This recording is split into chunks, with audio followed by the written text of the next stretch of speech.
Well, hello and good morning, and welcome once again to our talk as we're cultivating a friendship with God.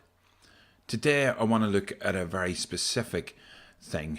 We're at point number 6 in our 8-point study.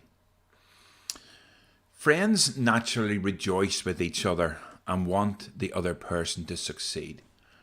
Their joy is our joy. We don't see healthy friendship as a competition, do we?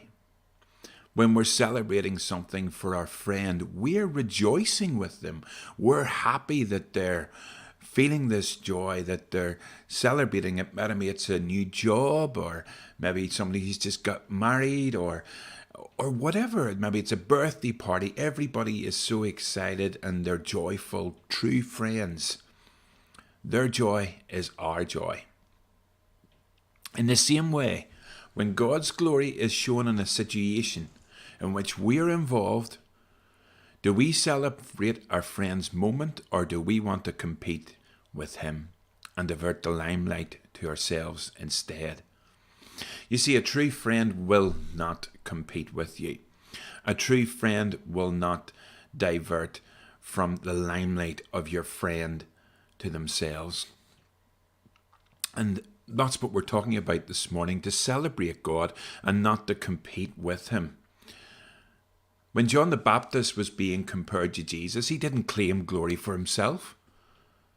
No, he didn't. And he could have, because a lot of people maybe in the flesh would think that way. No, what did he do?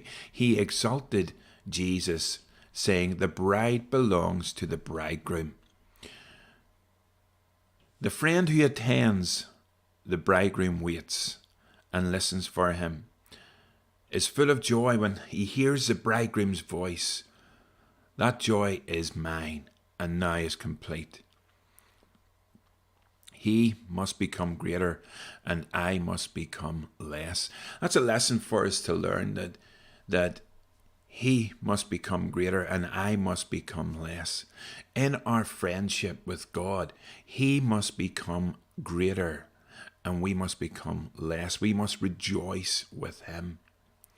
And it's important for us to celebrate God and not to compete with him.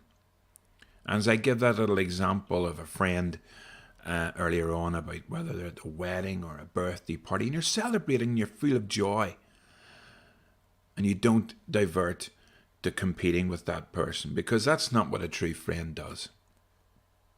And if you've got people like that, then maybe you need to ask yourself, are they true friends? But that same relationship that we have in the world with our friends is the same relationship that God wants to have with you. He wants us to have a healthy friendship with him, where we don't compete with him, where we celebrate him. I love what the Message says in Philippians 4:4-7. Celebrate God all day. Every day. I mean, revel in him. Revel in him.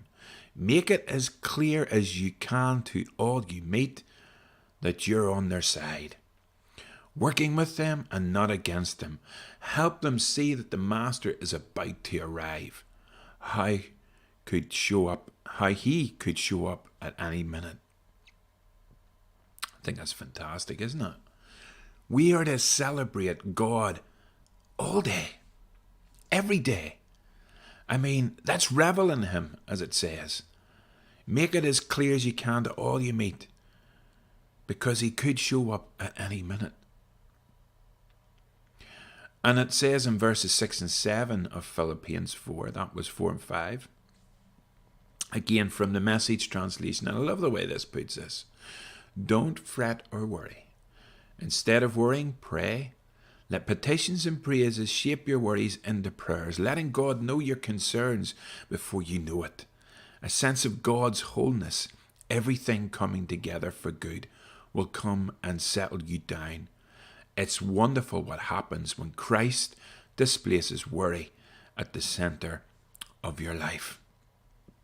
So my friends, today, let us celebrate God. Let's revel in him. Let's give him glory. Let's give him praise. Because he is a true friend to you and he's a true friend to me.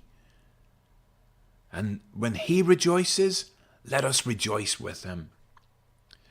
It says in the Bible that when someone comes to Christ, that the angels rejoice. God is rejoicing with those angels. We're all rejoicing. So let us have that same joy, that same attitude.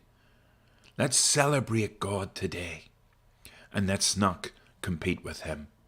Join me again tomorrow as we look at another point of cultivating this friendship with God. Thank you so much for joining me this morning. I'll see you again tomorrow.